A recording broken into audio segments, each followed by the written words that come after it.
terkasih dalam nama Tuhan Yesus Kristus, kehidupan orang Kristen, sebenarnya kita hanya bergantung pada kemurahan Tuhan, amin. Pada perkenanannya Tuhan. Saya percaya Tuhan yang kita sembah bukan Tuhan yang melihat rupa, bukan Tuhan yang memandang harta, tapi Tuhan melihat setiap orang yang mau datang kepada Tuhan dengan kerendahan hati, amin. Amin. Engkau yang hari ini datang kepada Tuhan dengan kerendahan hati, katakan haleluya. Haleluya. Saya percaya saudara di tempat ini, bahkan dimanapun saudara mendengarkan kebenaran firman Tuhan ini, mari siapkan hati kita untuk dibentuk oleh kebenaran firman Tuhan. Amin. Kita buka saudara yang terkasih dalam Tuhan Yesus Kristus, Alkitab kita dalam Injil Lukas pasal yang ke-7. Lukas pasal yang ke-7 ayat yang ke-36 sampai ayat yang ke-50. Saudara yang terkasih dalam nama Tuhan Yesus Kristus, saya tegaskan sekali lagi, Yesus yang kita sembah adalah Tuhan yang tidak pernah melihat rupa ketika orang datang menghadap kepada Dia, amin. Dia Tuhan yang tidak melihat harta, sekaya apa seseorang atau seterkenal apa seseorang. Tapi Yesus hanya melihat setiap orang yang mau datang kepada Dia dengan kerendahan hati, amin.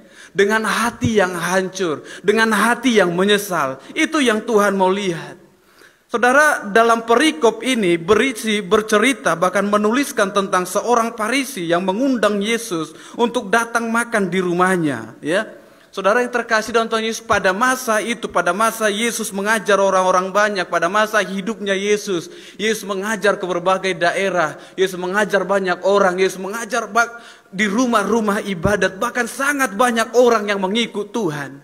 Tapi saudara, ada orang-orang Farisi pada masa itu, ada orang-orang Saduki, bahkan banyak golongan-golongan orang yang mengikut Tuhan. Kalau saudara perhatikan di pasal-pasal yang sebelumnya, bagaimana Yesus dalam perjalanan pelayanannya, bisa saja orang Farisi ini, salah seorang Farisi ini adalah mereka yang mungkin penasaran dengan pengajaran Yesus. Dia ingin berdiskusi dengan Yesus. Dia mau tahu sepintar apa sih Yesus ini?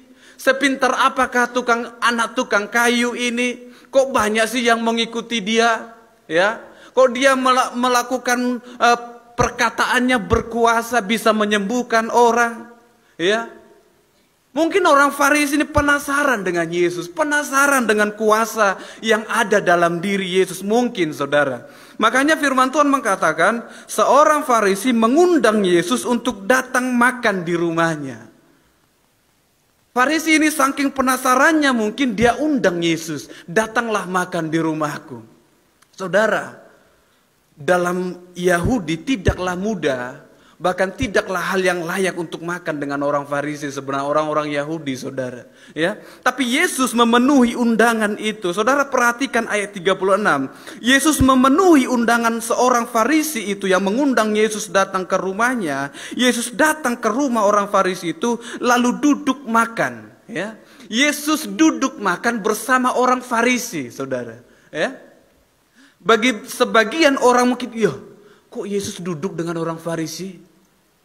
Kok Yesus mau duduk dengan mereka yang hanya berpegang pada hukum Taurat tapi tidak melakukan apa yang firman Tuhan ajarkan? Orang Farisi, saudara, adalah orang-orang yang berpegang pada hukum Taurat. Mereka tahu hukum Taurat, saudara. Mereka sangat mengerti hukum Taurat, tetapi mereka juga sangat berpegang pada adat-adat orang Yahudi, saudara. Bahkan perkembangan adat-adat orang Yahudi, mereka berpegang pada hal-hal yang seperti itu.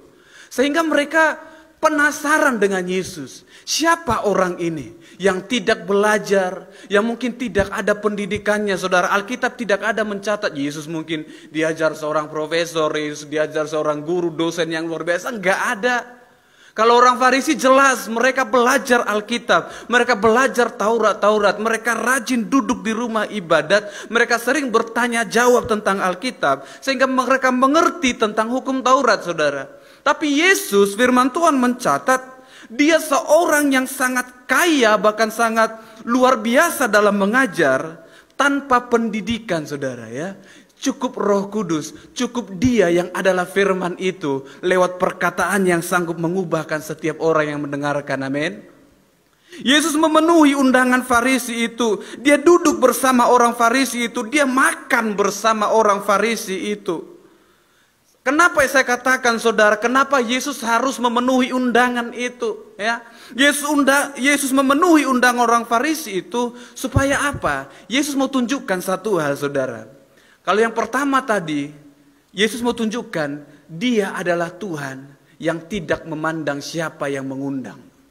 Baik engkau orang berdosa, baik engkau orang yang tidak mengenal Tuhan. Yesus tunjukkan kepada orang-orang banyak waktu itu, dia tetap memenuhi undangan itu. Ya mungkin walaupun orang Farisi itu mengundang Yesus bukanlah dengan alasan yang benar saudara. Mungkin saja dia mau terkenal saudara. Aku mau menjadi terkenal, aku undang Yesus masuk dalam rumahku. Aku undang pengajar itu masuk dalam rumahku. Atau mungkin dia mau menghibur keluarganya. Aku bawa Yesus loh ke rumah. Kalian siap-siap di rumah, ya kan? Kan saudara sekarang pun jemaat ada orang-orang Kristen saudara ada yang seperti ini. Mungkin dengar ada pendeta besar datang, kalian siap-siap ya di rumah, aku mau bawa pendeta ini ke rumah, ya kan? Tujuannya untuk menghibur keluarganya, atau tujuannya supaya terkenal. Ada loh pendeta yang besar, kita undanglah dia ke gereja kita, supaya gereja kita penuh dengan jiwa-jiwa baru. Mungkin motivasi yang salah untuk mengundang seseorang saudara. Orang Farisi pun mungkin motivasinya salah dalam mengundang Yesus. Bukan berarti dia punya hati yang rindu untuk mengenal Tuhan. Saya katakan itu saudara, kita akan lihat nanti di ayat-ayat selanjutnya. Orang Farisi itu tidak percaya kepada Yesus sepenuhnya. Makanya saya mau katakan, alasan dia pertama mengundang Yesus ke rumahnya bukanlah alasan yang benar. Bukan dia mau bertobat, mau datang kepada Tuhan saudara. Jadi sayang sekali saudara, kalau orang-orang Kristen di masa-masa sekarang pun banyak mengundang Tuhan hanya karena ingin terkenal. Atau dia menjadi Kristen supaya dia terkenal. Atau dia menjadi pendeta supaya dia terkenal saudara. Ya, aku jadi pendeta lah supaya terkenal, ya kan? Yang dulunya dia nggak siapa-siapa, tapi tiba-tiba dia punya uang, dia bangun sebuah gereja, lalu dia terkenal dengan jemaatnya yang begitu membludak tiba-tiba saudara. Motivasi yang salah untuk melayani Tuhan. Tapi meskipun motivasi orang Farisi itu salah, Yesus penuhi undangan itu saudara. Supaya apa? Ya, supaya apa? Kenapa Yesus harus memenuhi undangan itu? Ya, supaya orang banyak melihat Yesus juga mau bergaul dengan semua orang. Amin. Tuhan yang kita sembah, dia mau hadir di antara semua orang. Dia mau ada di antara segala bangsa, segala suku dan bahasa. Dia Tuhan yang mau hadir di dalam setiap bangsa, suku dan bahasa. Saudara, mungkin engkau orang Batak, engkau orang Nias, engkau orang Jawa, atau mungkin bangsa-bangsa yang lain. Dia tetap Tuhan yang sama. Ketika engkau memanggil dia Tuhan, Tuhan, dia Tuhan yang hadir di antara setiap orang yang berseru kepada dia. Amin. Amin. Yesus hadir dalam undangan Farisi itu saudara. Yesus penuhi undangan Farisi itu supaya orang banyak melihat dia bukan Tuhan yang pilih kasih. Dia bukan Tuhan yang egois. Dan yang berikutnya yang Tuhan mau tunjukkan adalah Yesus mau ubahkan seseorang dalam pertemuan itu. Amin. Yesus hadir di situ. Tapi kehadiran Yesus saudara yang terkasih dalam Tuhan Yesus Kristus menjadi sebuah kesaksian yang mengubahkan orang yang ada dalam persekutuan itu. Dalam perjamuan waktu itu saudara. Kenapa saya katakan itu? Kita lanjutkan ke ayat yang ke-37. Ayat 37 berkata, di kota itu ada seorang perempuan yang terkenal sebagai seorang berdosa. Ketika perempuan itu mendengar bahwa Yesus sedang makan di rumah orang Farisi itu, datanglah ia membawa sebuah buli-buli pualam berisi minyak wangi. Saudara yang terkasih dalam Tuhan Yesus, yang mengundang adalah orang Farisi saudara. Orang Farisi ini orang besar saudara. Orang terpandang, bukan orang sembarangan saudara. Rumahnya itu mungkin rumah yang tidak sembarangan untuk dimasuki setiap orang. Tapi firman Tuhan katakan di sini, ketika Yesus makan di rumah itu, dan seorang perempuan yang terkenal berdosa mendengar Yesus ada di rumah orang Farisi itu, dia datang dan masuk ke rumah itu.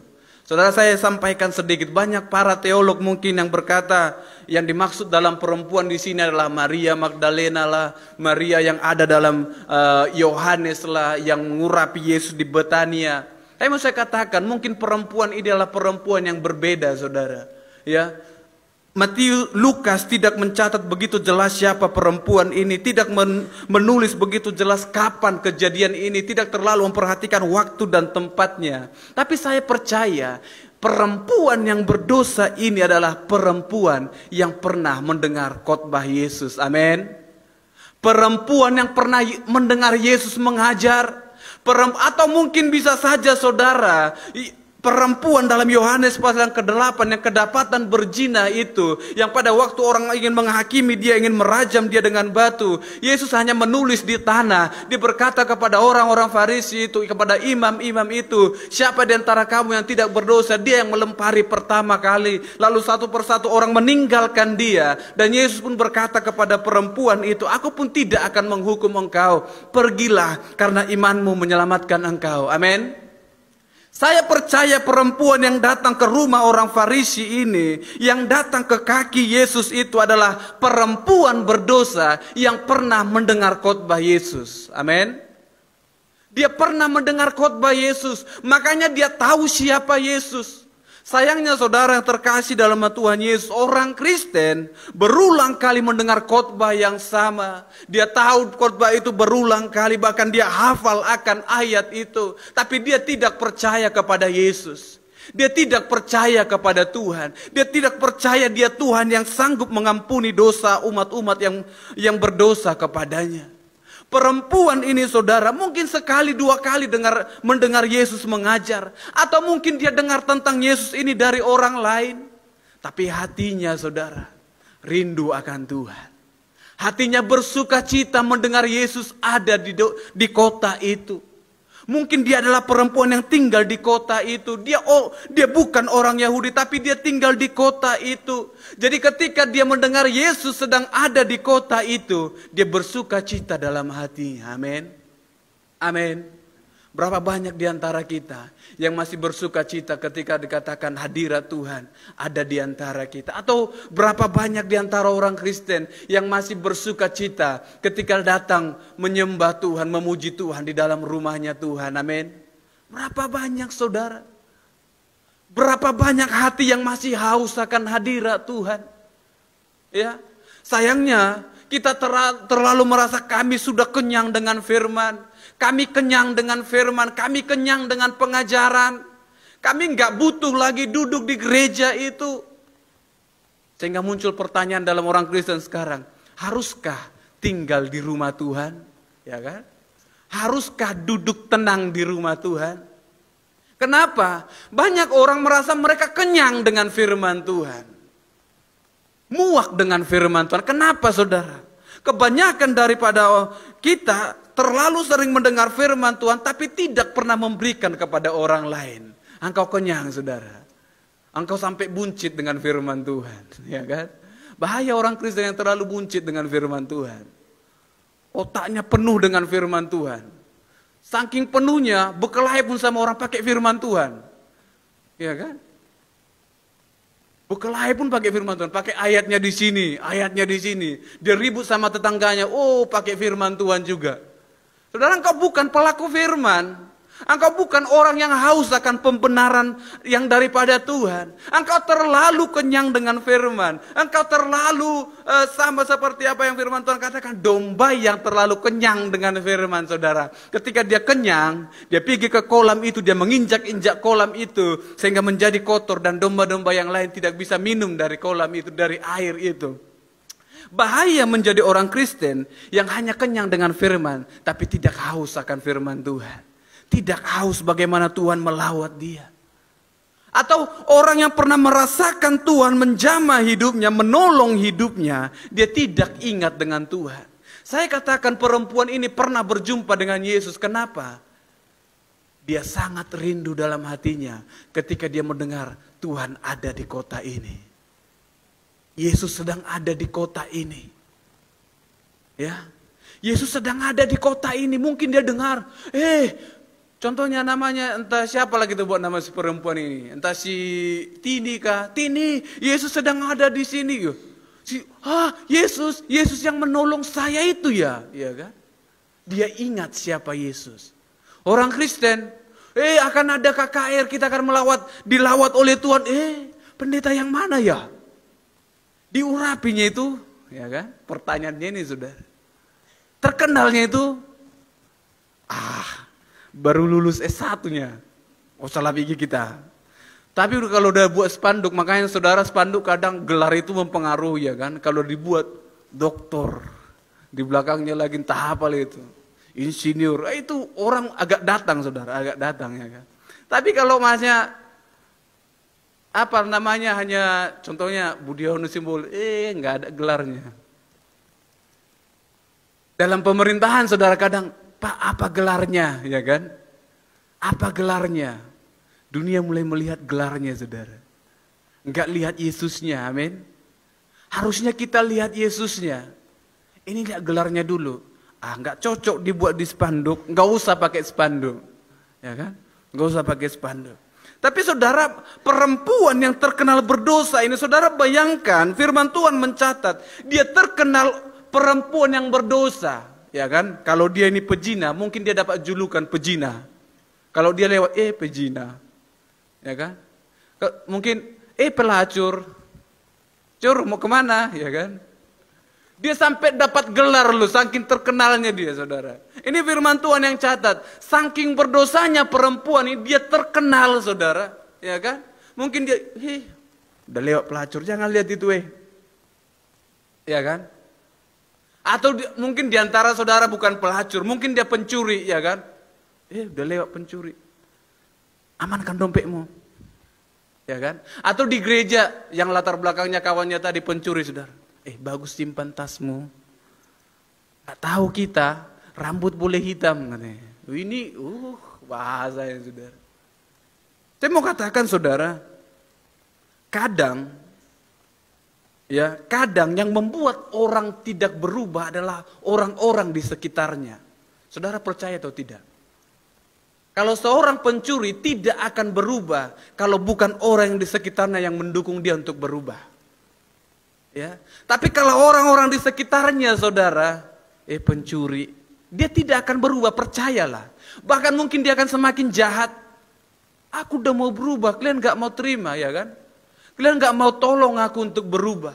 Dia mungkin akan lebih jahat, dia akan lebih banyak mencuri, saudara. Perempuan ini saking terkenalnya, saudara, perempuan sundal, dia punya nama yang buruk. Bahkan sundal itu bagi dia menjadi sebuah profesi mungkin, saudara. Saudara bayangkan, menjadi sundal itu jadi profesi sama dia. Kenapa jadi profesi? Cari duit, ya kan? Menghidupi hidupnya. Ya kan, jadi pekerjaan bagi dia, saudara. Dalam keberdosaannya. Tapi saya percaya itu sebelum berjumpa dengan Tuhan, sebelum mengalami perubahan, dia belum mengalami lawatan dengan Tuhan. Dulunya dia adalah dapat profesi itu sebagai perempuan sundal, dia seorang pelacur, saudara. Orang-orang mengucilkan dia, saya percaya. Orang-orang tidak mau bergaul dengan dia. Bahkan istri-istri mungkin menjaga suaminya di rumah, jangan sampai jumpa dengan perempuan itu. Iya kan? Makanya saudara yang terkasih dalam Tuhan Yesus, kalau seseorang di antaramu, di sekitarmu adalah orang yang tidak benar latar belakangnya, jangan engkau menjadi orang yang ikut mengucilkan dia. Mungkin dia mau berubah, saudara. Dia dulunya pencuri, saudara. Tapi dia punya hati untuk berubah. Tapi karena lingkungan di sekitarnya, masyarakat di sekitarnya terus mengucilkan dia, menolak dia. Saya percaya dia pun akan sulit untuk berubah. Dia mungkin tidak akan berubah, tetapi semakin jahat, saudara. Kenapa? Orang-orang menolak dia.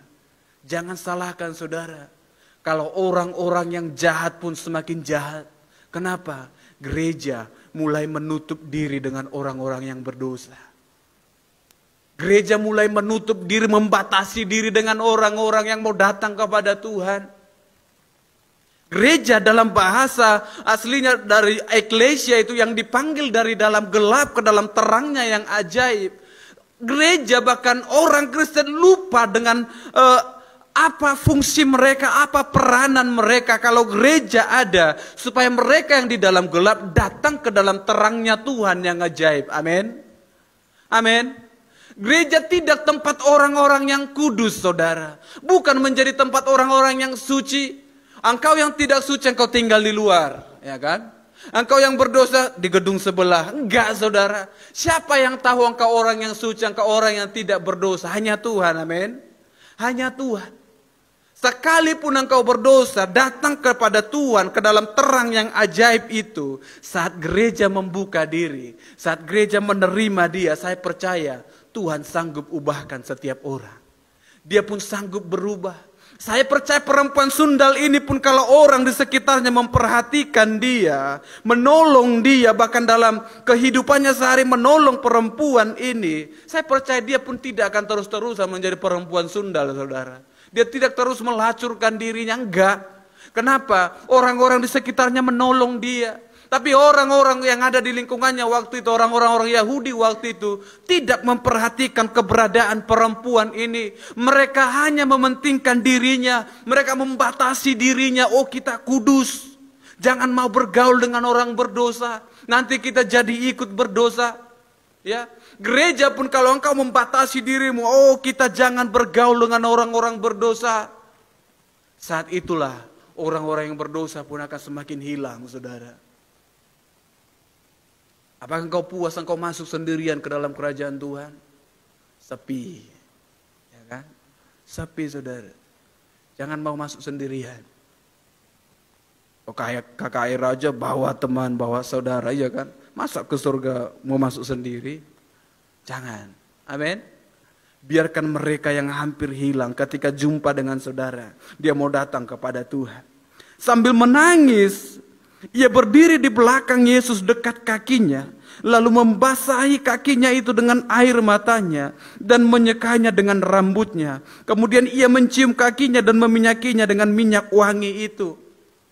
Saya percaya saudara yang terkasih dalam nama Tuhan Yesus, tangisan yang dikeluarkan perempuan itu pada waktu itu lebih dari tangisan penyesalan dosa, saudara. Lebih daripada Tuhan aku berdosa, Tuhan aku tidak layak di hadapan Tuhan, aku tidak layak sebenarnya datang berjumpa dengan Tuhan. Dia menangis di kaki Yesus. Itu lebih daripada tangisan bertobat, saudara. Tapi saya percaya satu tangisan yang lebih daripada itu adalah tangisan sukacitanya kepada Tuhan. Amin. Dia menangis karena sukacitanya berjumpa dengan Tuhan. Dia menangis karena dia sangat bahagia, saudara. Dia bisa berjumpa dengan Tuhan. Kita kalau jumpa dengan Tuhan, bagaimana ekspresi saudara ketika engkau berjumpa dengan Tuhan?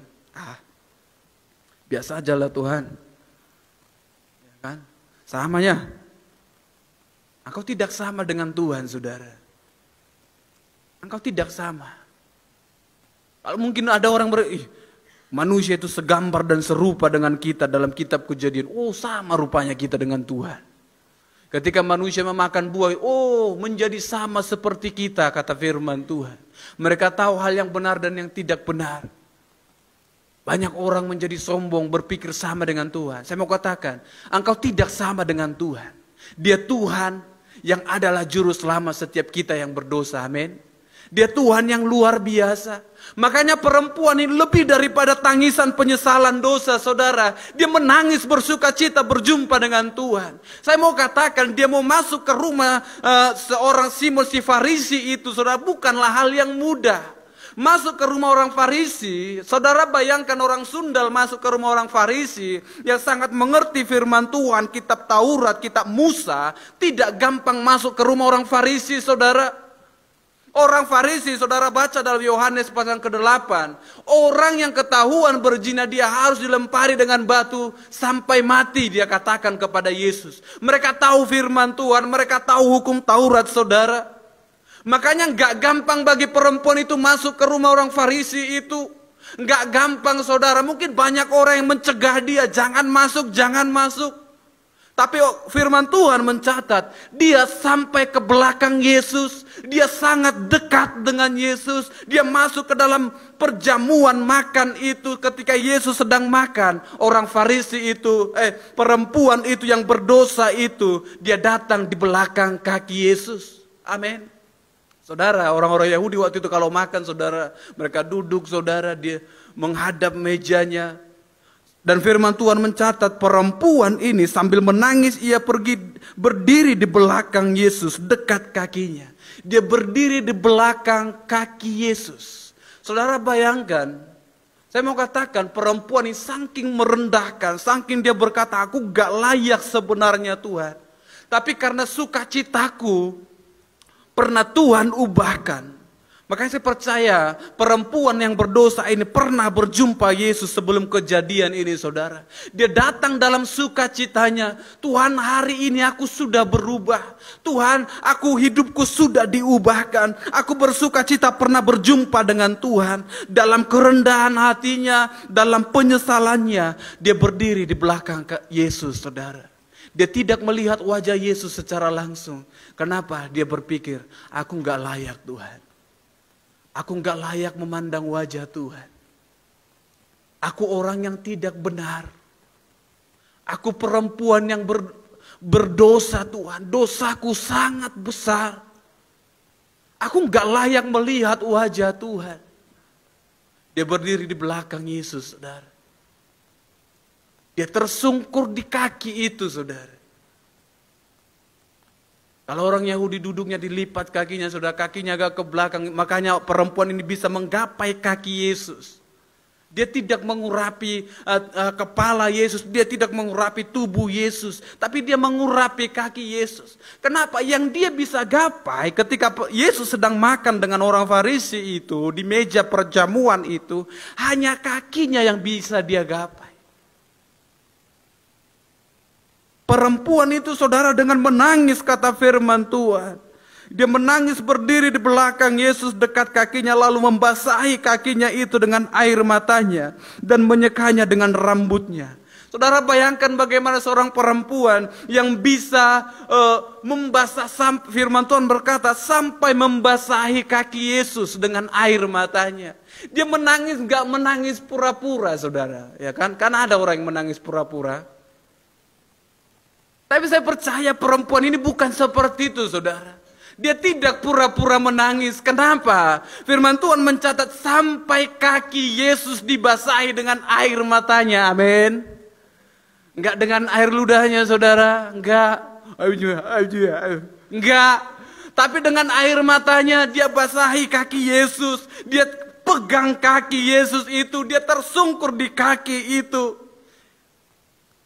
Yesus biarkan dia, saudara. Itu Yesus yang luar biasa. Lebih daripada seorang bapa, ya kan? Bayangkan, saudara, dia sedang makan. Tiba-tiba datang perempuan tidak dikenal. Memegang kakinya lalu menangis. Yesus biarkan dia menangis. Kalau pendeta, siapa ini? Yesus enggak lakukan itu, saudara. Yesus biarkan perempuan itu. Sampai dahaganya dipuaskan berjumpa dengan Yesus. Amin.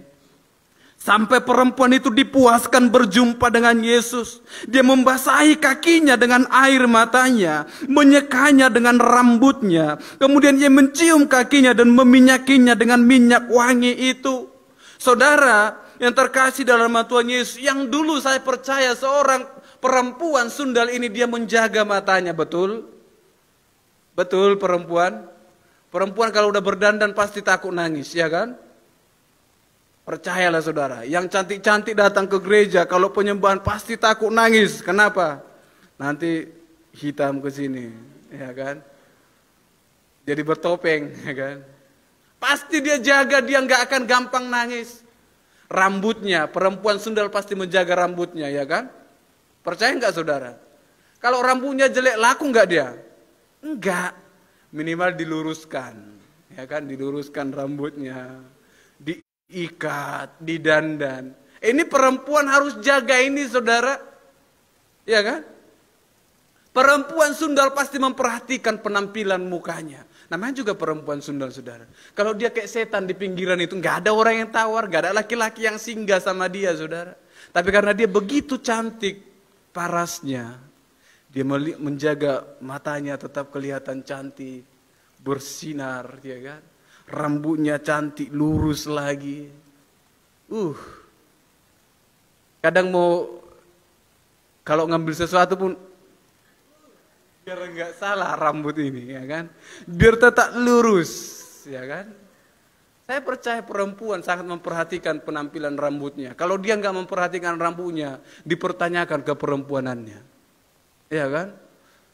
Kami orang Batak gitu, saudara, kalau nggak tahu sisiran perempuan, nggak betul ini perempuan. Tapi saudara, dia berdiri di belakang kaki Yesus, dia menangis, saudara, dia mengambil rupa sebagai hamba. Saudara, yang tersungkur meminyaki kaki seorang tamu itu adalah hamba. Dalam 1 Samuel 25 ayat 41, ketika Daud ingin melamar Abigail, saudara, hamba-hambanya Abigail mengambil minyak, mengurapi kakinya. Kenapa? Hamba tugasnya adalah mengurapi kaki tuannya. Jadi perempuan ini mengurapi kaki Yesus dengan minyak itu, membasahi kaki Yesus, membasuh kaki Yesus dengan air matanya. Dia mau katakan, Tuhan, aku hambamu Tuhan. Aku hamba yang tidak punya hak atas diriku. Dia tidak mau melihat tuannya, ya kan? Dia tidak mau melihat secara langsung. Kenapa? Dia adalah hamba. Saudara yang terkasih dalam Tuhan Yesus, mata yang dulunya dia pelihara itu, tetapi harus mengeluarkan air yang membasahi kaki Yesus. Rambut yang dikepangnya itu, yang dirawatnya itu, tetapi dia pakai menjadi kain yang menyeka kaki Yesus. Membasuh kaki Yesus, melap kaki Yesus. Rambut jadi kain lap, saudara. Ya, rambutnya yang cantik jadi kain lap. Tapi jangan berarti nanti pulang jadi kain lap rambutnya ya, enggak. Perempuan yang di sini, saudara. Perempuan yang di sini, dia nggak pedulikan begitu cantik rambutnya, tapi dia pakai untuk menyeka kaki Yesus. Kenapa? Saudara yang terkasih dalam Tuhan Yesus Kristus, Tuhan, ayat 38 itu, sambil menangis ia pergi di belakang kaki Yesus, ia membasahi kakinya dengan air matanya, menyekanya dengan rambutnya, kemudian ia mencium kakinya dan meminyakinya dengan minyak yang wangi itu. Saudara, dia memberikan yang terbaik untuk Tuhan. Seorang hamba, kalau engkau mengaku adalah hambanya Tuhan, berikan yang terbaik untuk Tuhan. Tuhan hanya melihat orang-orang yang mau berbalik kepada Tuhan, yang mau bertobat kepada Tuhan. Dalam Yeremia 3, saudara, ayat yang ke-7, ayat 12 dan 13, saudara boleh baca nanti di rumah. Tetapi di situ berkata, Tuhan menunggu umatnya datang dengan pertobatan, datang dengan penyesalan. Firman Tuhan dalam Yeremia 3 ayat 7 berkata, aku melihat orang Israel ini, aku biarkan dulu mereka pergi kepada ilah-ilah lain. Mereka menyundalkan diri mereka dengan dewa-dewa yang lain. Tapi aku mau lihat apakah perempuan ini mau datang berbalik kepadaku. Yeremia menulis, Tuhan akan memulihkan saat Israel datang berbalik kepada Tuhan dengan penyesalan. Amin. Amin. Sejauh mana engkau meninggalkan Tuhan mungkin dalam hidupmu, engkau tidak percaya akan kuasa Tuhan. Tapi bersyukurlah engkau punya kesempatan itu. Engkau punya Tuhan yang menunggu engkau berbalik dan datang ke dalam jalannya Tuhan. Amin. Yesaya 1 ayat 18 dikatakan, firman Tuhan berkata, marilah berperkara. Sekalipun dosamu merah seperti kirmizi, aku akan mengubahkannya menjadi putih seperti salju. Sekalipun dosamu merah seperti kain kesumba, aku akan membuatnya putih seperti bulu domba. Amin. Yesus yang kita sembah, Tuhan yang kita sembah, saat engkau datang dengan hati yang hancur, hati yang menyesal, engkau datang dengan hati yang remuk di hadapannya, engkau datang merendahkan diri, merendahkan hati di hadapannya, Ia yang berperkara atas dosamu. Ayat 39, saudara. Ketika orang Farisi orang Farisi yang mengundang Yesus melihat hal itu, ia berkata dalam hatinya, jika ia ini nabi, tentu ia tahu siapakah dan orang apakah perempuan yang menjamahnya ini. Tentu ia tahu bahwa perempuan ini adalah seorang berdosa. Saudara lihat, saya katakan tadi di awal, orang Farisi ini tidak percaya sepenuhnya kepada Yesus. Dia undang Yesus ke rumahnya bukanlah motivasi yang benar. Kenapa di ayat 39 dibuktikan? Dia berkata dalam hatinya, jika ia nabi, ia akan tahu siapa perempuan ini. Orang Kristen, saudara, orang Kristen sering meragukan akan kasih Tuhan. Orang Kristen sering meragukan pengorbanan Yesus di kayu salib itu. Engkau ragu akan apa yang Yesus lakukan di kayu salib itu. Engkau ragu akan darah yang habis di atas kayu salib itu. Saudara, jangan ragukan kuasa Tuhan. Jangan sama seperti orang Farisi yang tahu firman tapi ragu dia adalah Yesus. Dia adalah nabi itu. Ya, jika ia suci, kata Farisi ini, dia akan melarang dan akan tahu siapa perempuan itu. Tapi mungkin saudara, Simon si Farisi itu mengizinkan perempuan itu masuk ke rumahnya ingin mencoba Yesus. Apakah Yesus tahu siapa perempuan ini? Karena Simon tahu siapa dia, saudara. Orang Farisi ini tahu siapa perempuan ini, apa pekerjaannya. Dia tahu latar belakangnya.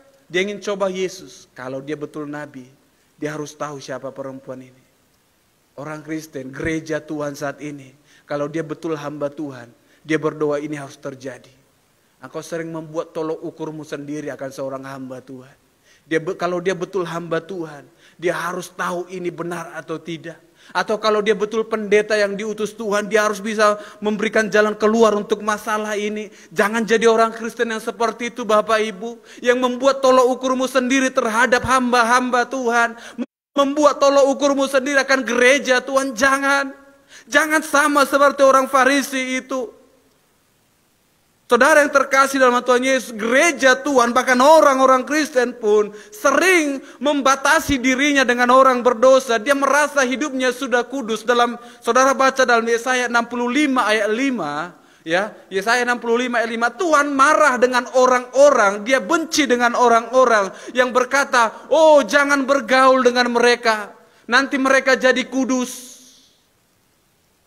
Ada orang yang merasa kudus, saudara. Sehingga kalau dia bergaul dengan orang yang berdosa, mungkin orang lain akan menjadi kudus karena dia enggak.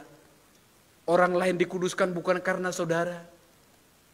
Makanya jangan terlalu membatasi dirimu, menutup dirimu dengan orang yang berdosa, saudara. Mungkin dia orang yang mau berbalik ke dalam jalannya Tuhan. Dia adalah orang yang mau bertobat. Dia rindu untuk dibimbing untuk ke dalam jalannya Tuhan. Tapi karena engkau merasa, firman Tuhan kata, menjauhlah, jangan meraba aku, nanti engkau menjadi kudus olehku. Ini kan orang Kristen bisa lakukan ini, saudara. Mungkin orang Farisi kalau di situ pun, saudara, ketika perempuan itu menjamah, bisa pergi kau perempuan, atau enyah kau iblis, ya kan? Nanti gara-gara aku engkau jadi kudus. Rusaknya orang Kristen yang seperti ini, saudara. Rusak. Ya. Jangan meraba aku, nanti engkau menjadi kudus olehku. Orang Farisi ini berpikir Yesus akan lakukan itu. Orang Farisi ini berpikir Yesus akan katakan hal yang sama. Dia akan mengusir perempuan ini karena menjamah kakinya. Enggak. Tapi Yesus tidak lakukan itu, saudara. Yesus biarkan perempuan itu menangis di kakinya. Ayat 40. Lalu Yesus berkata kepadanya, Simon, ada yang hendak kukatakan kepadamu. Sahut Simon, katakanlah guru. Katakanlah guru, ya kan? Kalau jawabnya ini pas sekali, guru, ya. Tapi nggak percaya sepenuhnya, saudara. Ada dua orang yang berhutang, ayat 41. Ada dua orang yang berhutang kepada seorang pelepas uang. Yang seorang berhutang 500 dinar, yang lain 50 dinar. Karena mereka tidak sanggup membayar, maka ia menghapuskan hutang kedua orang itu. Siapakah di antara mereka yang akan terlebih mengasihi dia? Jawab Simon, aku kira dia yang paling banyak dihapuskan hutangnya. Kata Yesus kepadanya, betul pendapatmu itu. Amin. Ayat 44 saudara, dan sambil berpaling kepada perempuan itu, ia berkata kepada Simon, engkau lihat perempuan ini, aku masuk ke rumahmu namun engkau tidak memberikan aku air untuk membasuh kakiku. Tetapi dia membasahi kakiku dengan air mata dan menyekanya dengan rambutnya. Saudara yang terkasih dalam Tuhan Yesus Kristus, perumpamaan yang Yesus berikan waktu itu kepada Simon, ada dua orang yang berhutang kepada pelepas uang, ada yang berhutang 500 dinar, ada yang berhutang 50 dinar. Saudara yang terkasih dalam Tuhan Yesus, Yesus berkata kalau hutang kedua orang ini dihapuskan, siapakah yang paling bersyukur? Simon berkata waktu itu, tentu dia yang paling banyak utangnya. Yang berhutang 500 dinar itu adalah orang yang paling bersyukur waktu itu. Yesus berkata, betul pendapatmu. Saudara yang terkasih dalam Tuhan Yesus, apa yang Yesus mau tunjukkan kepada Simon waktu itu dalam perumpamaan itu? Dosa bicara tentang utang. Amin. Dosa adalah utang, utang kepada maut. Ya, Roma 6 ayat 23 dikatakan sebab upah dosa adalah maut. Setiap orang yang berdosa sebenarnya harus binasa, saudara. Yang Yesus mau tunjukkan kepada Simon waktu itu, kepada orang-orang yang banyak waktu itu, saudara, setiap orang berdosa. Amin. Setiap orang yang berdosa. Tapi ada yang berdosa sangat banyak. Yang berdosa diperumpamakan 500 dinar. Ada yang berdosanya 50 dinar. Utangnya 50 dinar. Tapi itu adalah utang. Segala sesuatu yang tidak sanggup kita bayar adalah utang, saudara. Dosa yang kita lakukan adalah utang. Ya. Mungkin perempuan ini saking berdosanya dia, saudara, mungkin hutangnya lah yang 500 dinar itu. Tapi Yesus mau katakan sebenarnya waktu itu, engkau pun Simon, engkau pun sekalipun engkau Farisi, engkau juga berdosa. Tapi mungkin dosamu gak sebanyak dosa perempuan ini. Gak sebanyak dosa pelacur ini. Kenapa, saudara? Yesus mau tunjukkan, saudara. Yesus kutip dari ayat yang lain, saudara. Kalau saudara lihat dalam Lukas pasal ke-18 ayat 10, Lukas 18 ayat 10 sampai 11, di situ mencatat ada orang Farisi yang melihat perempuan yang berikan persembahannya. Orang Farisi itu berkata, kami bukan berdosa, kami bukan berzina, kami tidak. Pokoknya mereka berasa mereka orang yang benar, saudara. Makanya disebut perumpamaan waktu itu, mungkin engkau adalah orang yang berhutang 50 dinar itu. Tapi 50 dinar pun itu adalah utang. Saudara, sekecil apapun dosamu, upah dosa adalah maut. Sebesar apapun dosamu, upah dosa adalah maut. Yesus berkata, kalau hutang kedua orang ini dihapuskan, siapakah yang lebih bersyukur? Sekarang tanya hati kita. Kalau engkau orang yang dibenarkan oleh Tuhan, engkau lihat ke belakang, engkau orang yang paling berdosa, lalu engkau dibenarkan Tuhan. Rasa syukur yang bagaimana yang kau berikan kepada Tuhan. Saya percaya tadi katakan saudara, tangisan yang perempuan ini lakukan lebih daripada tangisan penyesalan dosa. Tapi tangisan ucapan syukur yang dia naikkan kepada Tuhan. Dia basahi kakinya Tuhan, dia basuh kakinya Tuhan, dia bersyukur akan penyelamatan yang Tuhan kerjakan. Yesus berkata kepada Simon, engkau mengundang aku ke dalam rumahmu, aku masuk ke dalam rumahmu, engkau tahu aku lelah, aku sudah berjalan ke berbagai kota dan daerah, tapi engkau tidak memberikan aku air untuk membasuh kakiku, engkau tidak menyambut aku dengan ciumanmu. Saudara, dalam adat orang Yahudi, mereka ketika ada tamu menyambut dengan ciuman mereka, ciuman secara Yahudi, saudara. Tapi Yesus berkata, engkau tidak menyambut aku. Tapi perempuan ini, semenjak aku masuk dalam rumahmu, dia tidak berhenti untuk menciumi kakiku. Perempuan itu lakukan hal besar melebihi orang Farisi itu. Kenapa? Dia berbangga hati di hadapan Tuhan. Dia sungguh berbahagia di hadapan Tuhan. Dia lakukan yang terbaik kepada Tuhan. Dia minyaki kakinya Tuhan dengan minyak yang wangi, saudara. Ya, dengan minyak yang terbaik. parfum yang terbaik yang dia punya, saudara, dia tumpahkan di kakinya Yesus. Kalau orang Yahudi seharusnya mengurapi kepala tamu, memberikan minyak, menyediakan minyak. Seorang hamba harus menyediakan minyak untuk mengurapi kepala tamu. Tapi perempuan ini dalam kerendahan hatinya, dia tidak mengurapi kepala Yesus, saudara. Tapi dia mengurapi kakinya Yesus. Aku nggak layak, Tuhan. Dia mengurapi kaki Tuhan. Dia mau memberikan minyak yang terbaik itu, meminyaki kaki Yesus dengan minyak wangi itu. Saudara yang terkasih dalam Tuhan Yesus, saat engkau datang kepada Tuhan, saat engkau rasakan bagaimana Tuhan menolong memulihkan kehidupanmu, engkau akan tahu datang dengan sikap yang bagaimana kepada Tuhan. Engkau tidak datang dengan tangan yang kosong, engkau tidak datang dengan hati yang sombong di hadapan Tuhan. Engkau harus datang dengan kerendahan hati. Ayat 47 dikatakan, sebab aku berkata kepadamu, dosanya yang banyak itu telah diampuni, sebab ia telah banyak berbuat kasih. Tetapi orang yang sedikit diampuni, sedikit juga ia berbuat kasih. Ayat 48, lalu ia berkata kepada perempuan itu, dosamu telah diampuni. Amin. Amin. Saudara, di ayat yang 36 dan ayat 39, orang Farisi itu tidak percaya Yesus adalah seorang nabi. Tapi apa yang Yesus lakukan, saudara, di ayat 48 itu, saat orang Farisi tidak mengakui dia seorang nabi, Yesus seorang nabi, Yesus tunjukkan dia lebih daripada seorang nabi. Amin. Yesus kita lebih daripada seorang nabi. Dia adalah Tuhan. Kenapa? Yesus berkata, dia adalah pribadi yang sanggup mengampuni orang yang berdosa. Amin. Nabi tidak sanggup lakukan itu, saudara. Tapi Yesus katakan itu di hadapan orang-orang Farisi, orang-orang yang berkumpul waktu itu. Dia katakan kepada perempuan itu, dosamu telah diampuni. Yesus mau tunjukkan kepada orang banyak, aku lebih daripada yang kau ragukan. Yesus lebih daripada apa yang kau ragukan saat ini. Engkau ragu dia juru selamat. Engkau ragu dia adalah pribadi yang sanggup menyembuhkan engkau. Yesus tunjukkan lebih daripada itu. Amin. Lalu ia berkata kepada perempuan itu, dosamu telah diampuni. Dan mereka yang duduk makan bersama dia berpikir dalam hati mereka, siapakah dia? Siapakah ia ini sehingga dia dapat mengampuni dosa?